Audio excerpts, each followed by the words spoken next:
नमस्कार. आज आपण एका खूपच खास विषयावर बोलणार आहोत. नवनाथ भक्तिसार या पवित्र ग्रंथातील 7वा अध्याय. यात भक्ती आणि त्यातून मिळणारा फळ याची एक जबरदस्त कथा आहे. चला सुरू करूया हा आध्यात्मिक प्रवास. कोणत्याही चांगल्या कार्याची सुरुवात मंगलाचरणाने होते, नाही का?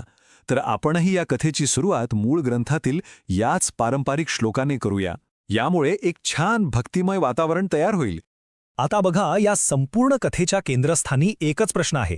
तो म्हणजे एका साधकाने फक्त आपल्या निष्ठेच्या जोरावर, आपल्या दृढ संकल्पाने देवतांना प्रसन्न कसं करून घेतलं. याच प्रश्नाच्या उत्तरात या कथेचं सगळं सार दडलंय. तर या कथेचे मुख्य पात्र आहेत मच्छिंद्रनाथ. आणि त्यांचा जो हा आध्यात्मिक प्रवास आहे ना, तो सुरू होतो एक अत्यंत कठोर अशा तपश्चर्येने. ही तपश्चर्याच त्यांच्या संपूर्ण साधनेचा पाया ठरते. ही तपश्चर्या कुठे केली? तर निसर्गरम्य सप्तशृंगी पर्वतावर. आणि हो, तपश्चर्या म्हणजे फक्त उपाशी राहणं नाही हा.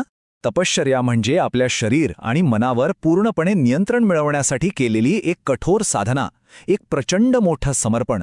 आणि त्यांची तपश्चर्या म्हणजे काही साधीसुधी नव्हती. बघा, त्यात काय काय होतं. शारीरिक शिस्तीसाठी आसन आणि प्राणायाम, मनाला एकाग्र करण्यासाठी मंत्रजप, आपल्या आतल्या शत्रूंवर म्हणजे राग, मोह यावर विजय, आणि सर्वात महत्त्वाचं म्हणजे शिवलिंगाची अखंड पूजा. म्हणजे बघा, सगळीकडून स्वतःला त्यांनी बांधून घेतलं होतं. इतकं सगळं केलं, इतकी कठोर तपश्चर्या, मग त्याचं फळ काय मिळालं असेल, नाही का? त्यांच्या या साधनेला पहिलं यश कधी आणि कसं मिळालं, चला बघूया. त्यांची ही जी काही निष्ठा होती ना, ती इतकी जबरदस्त होती की त्याने एका शक्तिशाली दिव्य शक्तीला आकर्षित केलं आणि ती शक्ती थेट त्यांच्यासमोर प्रकट झाली. हा त्यांच्या प्रवासातला पहिला खूप मोठा टप्पा होता, ज्याने त्यांच्या साधनेला एक नवीच दिशा दिली. पण वीरभद्र म्हणजे नक्की कोण? तर वीरभद्र हे दुसरं तिसरं कोणी नसून स्वतः भगवान शंकराचं एक उग्र आणि प्रचंड शक्तिशाली रूप आहे. असं म्हणतात की दैवी इच्छेची पूर्तता करण्यासाठी ते प्रकट होतात, आणि त्यांचं दर्शन होणं हेच खूप मोठं भाग्य मानलं जातं. तर मच्छिंद्रनाथांची हीच अविचल तपश्चर्या पाहून खुद्द वीरभद्र त्यांच्यासमोर प्रकट झाले. विचार करा, त्यांच्या साधनेला मिळालेली ही पहिली पोचपावती होती. त्यांच्या भक्तीचा पहिला मोठा विजय होता तो. आणि प्रकट झाल्यावर वीरभद्रांनी त्यांना एक वरदान दिलं, जे या शब्दांमधून दिसतंय. खरं तर यातून एक गोष्ट स्पष्ट होते, ती म्हणजे गुरुकृपेचं महत्त्व. साधनेच्या मार्गावर योग्य मार्गदर्शन किती गरजेचं आहे हेच यातून आपल्याला कळतं. आणि गंमत म्हणजे वीरभद्रांनी त्यांना सोनं नाणं किंवा काही भौतिक गोष्ट नाही दिली, तर त्यांनी दिला एक पवित्र आणि शक्तिशाली मंत्र. हा मंत्र म्हणजे जणू काही एक मास्टर की होती, एक अशी आध्यात्मिक किल्ली जी त्यांच्यासाठी पुढची सगळी दारं उघडणार होती. तर आता मच्छिंद्रनाथांच्या हाती एक पॉवरफुल टूल आलं होतं आणि इथून त्यांच्या प्रवासाचा पुढचा आणखी महत्त्वाचा टप्पा सुरू झाला. त्यांनी या मंत्राचा वापर करून इतर देवतांना प्रसन्न करायला सुरुवात केली. बघूया पुढे काय होतं ते. त्या नवीन मंत्राचं सामर्थ्य वापरून मच्छिंद्रनाथांनी आपलं लक्ष इतर देवतांकडे वळवलं. हे त्यांच्या आध्यात्मिक प्रवासातलं एक खूप मोठं पाऊल होतं. या एका गोष्टीमुळे त्यांच्या साधनेला जबरदस्त वेग आला. आणि त्यांच्या भक्तीनं कोण कोण प्रसन्न झालं याचीही यादी बघा. 11 रुद्र, देवांचा राजा इंद्र आणि इतर कितीतरी देवगंधर्व. यावरूनच विचार करा की तो वीरभद्राने दिलेला मंत्र किती शक्तिशाली असेल आणि मच्छिंद्रनाथांची भक्ती किती खोल असेल.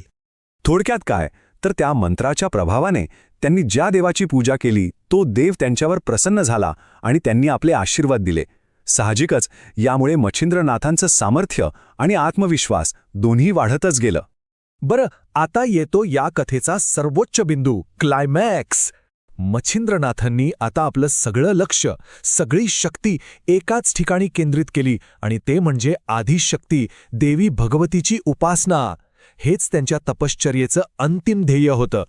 त्यांनी आपली सगळी ऊर्जा, सगळी शक्ती, सगळी भक्ती, सगळं काही देवी भगवतीच्या म्हणजेच या जगाच्या आईच्या उपासनेत ओतलं. हे त्यांच्या साधनेची सर्वात इंटेन्स, सर्वात समर्पित अवस्था होती असं आपण म्हणू शकतो. त्यांची भक्ती इतकी टोकाची आणि शुद्ध होती की त्यांनी देवीची एक पवित्र मूर्ती तिथे स्थापन केली आणि मग अत्यंत कठोर विधी, पूजा अर्चा सुरू केली. अक्षरशः स्वतःला त्यात झोकून दिलं त्यांनी. आणि मग अखेरीस तो क्षण आलाच.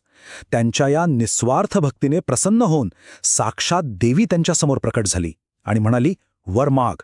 विचार करा, काय क्षण असेल तो, त्यांच्या संपूर्ण साधनेचं फळ त्यांच्या समोर उभं होतं. देवीने त्यांना जे वरदान दिलं ते सर्वश्रेष्ठ होतं. ते म्हणजे सगळ्या प्रकारच्या आध्यात्मिक शक्तींवर, ज्यांना आपण सिद्धी म्हणतो, त्यावर पूर्ण प्रभुत्व आणि सोबत तिची कधीही न संपणारी कृपा.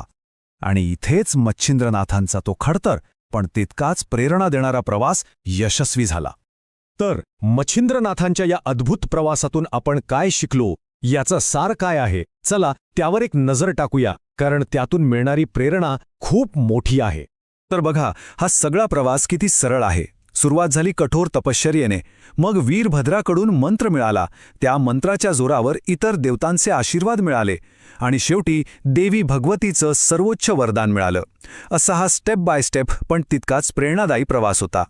म्हणजे या संपूर्ण कथेतून आपल्याला एकच गोष्ट शिकायला मिळते, ती म्हणजे जर तुमची भक्ती प्रामाणिक असेल, निस्वार्थ असेल आणि न डगमगणारी असेल, तर मोठ्यात मोठी आध्यात्मिक शक्ती आणि दैवी कृपा मिळवण्याचा तोच एकमेव खरा मार्ग आहे. आणि जाता जाता एक प्रश्न मागे सोडून जातो. जर मच्छिंद्रनाथ फक्त आपल्या निष्ठेने आणि साधनेने इतकं काही मिळवू शकले, तर मग अशी कोणती गोष्ट आहे जी अखंड भक्तीने या जगात साध्य होऊ शकत नाही? हा प्रश्न खरंच विचार करण्यासारखा आहे, नाही का?